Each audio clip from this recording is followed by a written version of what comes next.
This is going to be a big one, guys. I've got all of your altcoin requests in this video, but more importantly, red days, we talk about it in the Discord. That is the time to prepare because look what's happened now, guys. Green on the hour, green on the day, green on the week, green on the month.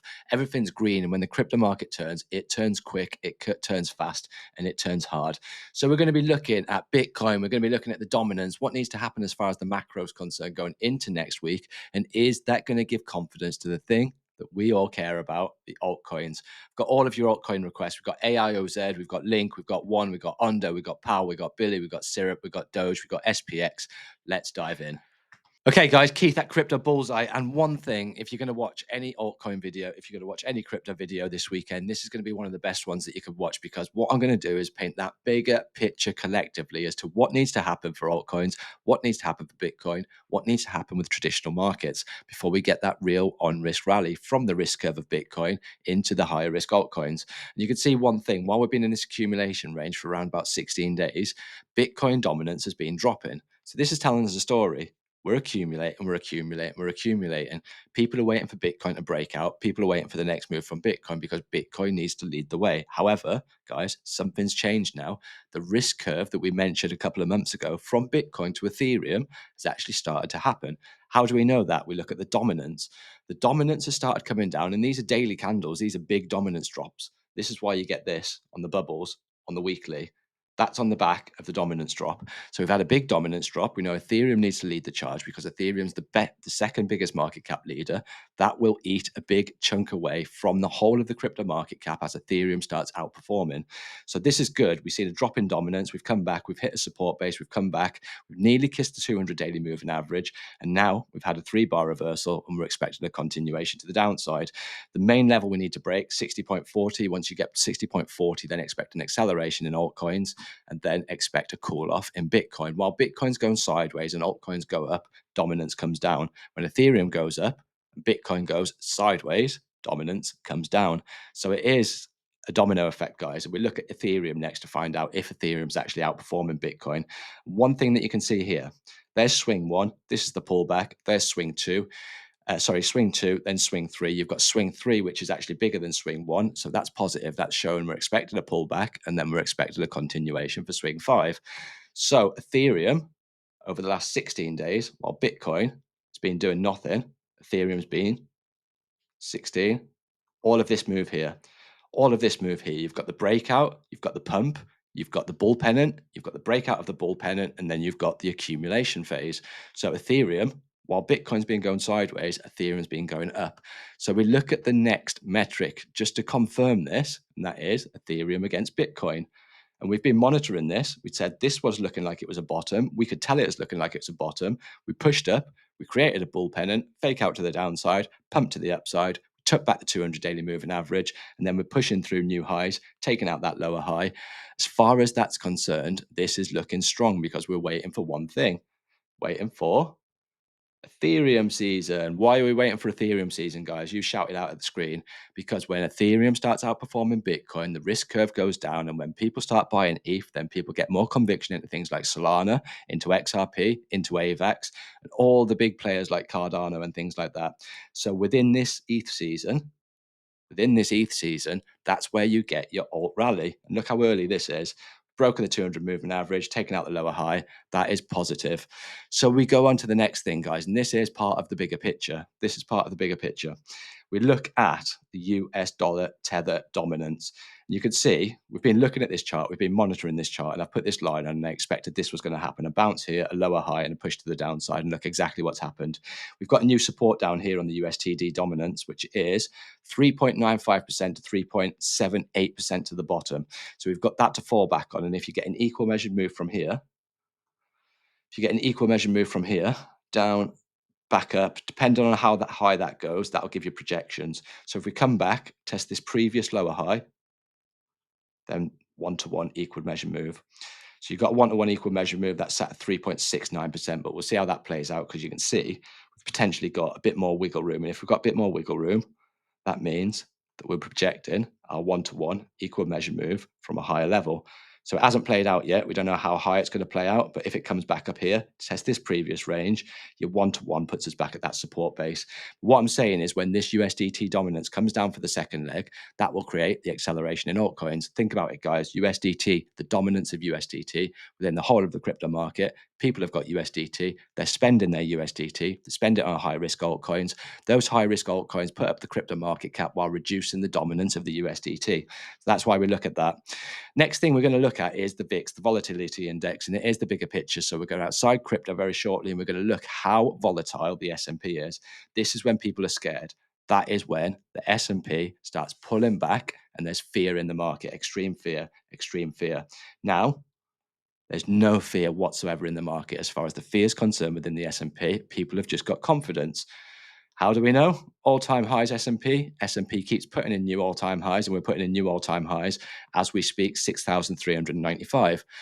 So the stock market's looking good. Bitcoin's looking good. Dominance is doing exactly what we want it to. The dollar's coming down. Ethereum's starting to outperform Bitcoin. Things are looking good, guys, and this is the importance of the bigger picture.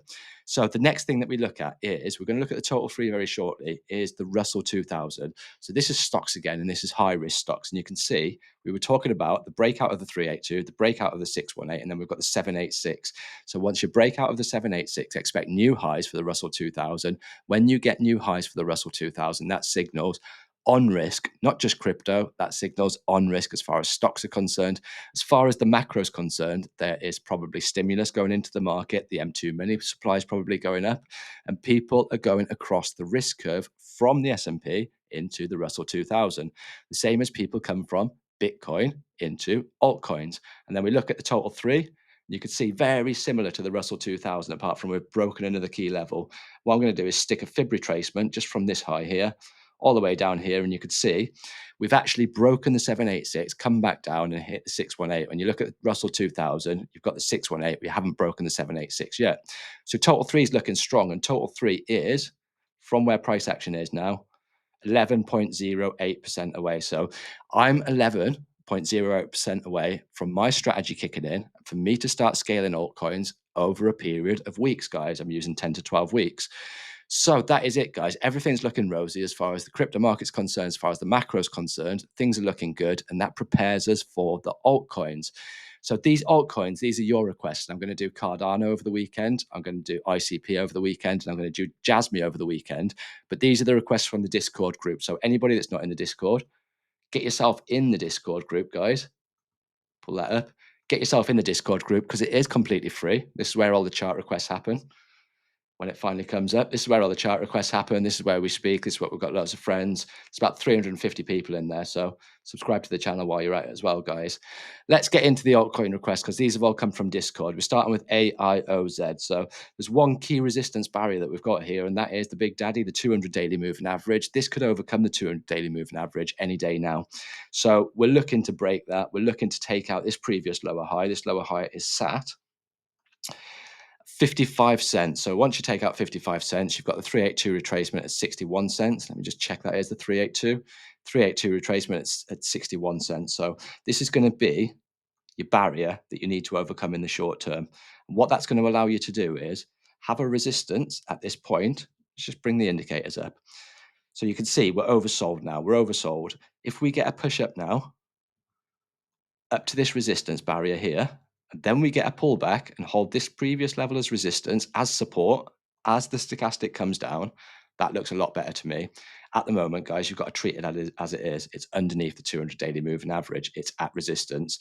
Just wait and monitor to find out exactly what the stochastic is going to do. And if we can break the 200, we'll do this in the Discord. Keep track of this in the Discord, guys. So shout out in the Discord and I'll keep track of this one for you because it looks like it's going to break the 200 any day now. So you can see we're literally 42 cents of 200 daily moving average. So if we get the break and the close, guys, the candle close at the end of the day, that's going to look better. It's probably form a bull pennant and you're waiting for breakout to the upside.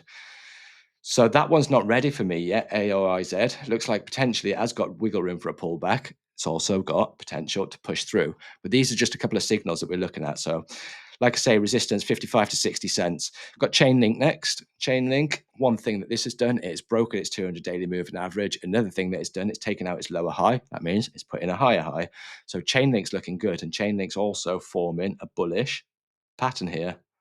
going to form a bull pennant. So this is the early stages of a bull pennant. And all we're doing is we're waiting and we're watching to find out if we can get a break to the upside, close to the upside, then expect an acceleration all the way to $23.23. That's the 382 retracement. So we're currently sat at $18.32 on Chainlink.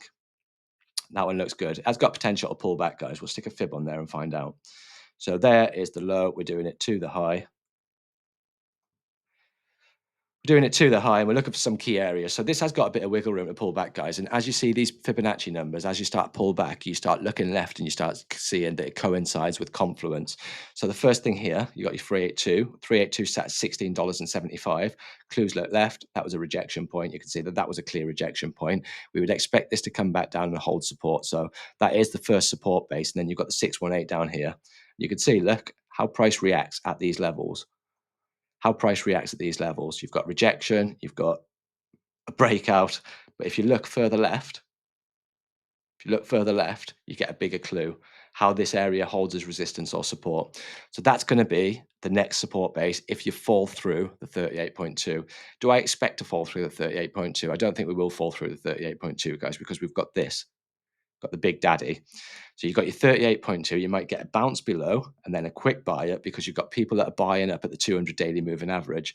So I don't think it'll get to the 618, but just wait for the pullback on that. We are oversold. This is good. We're oversold. We're holding the 50 period on the RSI. We are overbought on the RSI, but we are starting to pull back. So that's showing me Chainlink potentially has got some kind of acceleration in it, but we need to break the upside, break to the upside, and then wait for the break, wait for the close. Make sure that you've got your risk management in place. Make sure you've got your stops in place, and make sure you've got your targets in place. So, like I say, targets for this 38.2 in the short term, $23.10. This one, this is the first time I've charted this year, guys. I had this in 2021. I completely forgot about this. This is a request from someone from the Discord group. And look at this, guys. This is what a bear market does to you. This is what a bear market does to you, guys. So what price was this in the bull market 2021?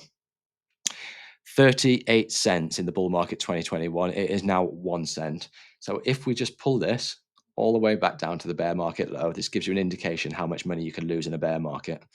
97.92%. Now, guys, 97.92%, this thing dropped. Imagine holding your cryptocurrency for 3 years, for 4 years, for 5 years. Do not expect it not to drop 98%, guys. So people that tell you this is a 2-year hold, it's a 3-year hold, it's a 4-year hold, outside of Bitcoin, guys, potentially Ethereum as well, nothing for me is a 2-year hold, a 3-year hold, a 4-year hold. In fact, guys, nothing is even a 6-month hold for me. What do I like about this? How can you play this? I love a range. One thing that I love is a big range. So what you can be is conservative. You can look at how many times the top of this has been touched, how many times the top, how many times the bottom's been touched, and then you can understand exactly where the resistance lies and where the support lies and what your risk to reward is. What is the actual level from this to here? That is 216% to the upside in this tiny range that looks insignificant when we zoom out. So to play this, you're at support now, you're at the 50 period. What's your downside? Downside is this low here. Where's your upside? Upside is here. So that gives you a 4.64 risk to reward. Do I think it's going to come back and hit this level here? I don't know, guys, potentially, but you've got the 50 and you've got the 20 bulking together. You've got the 200 above it, and it's looking like it's coiling up to make a big move. So dipping my toe in the water makes sense there. Breaking the 200 daily moving average, adding on top of my position. That's what I'm quite happy to do. But do break the 200 barriers for me. Ondo. See, this one looks good, guys.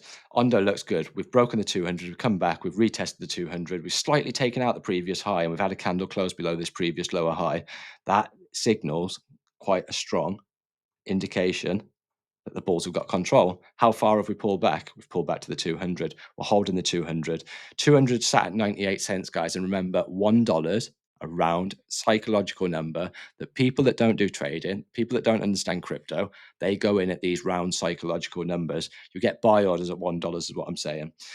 So you've got the 200 daily moving average at the $1. The real breakout is going to be when you get a break and a close above $1.12 to $1.16.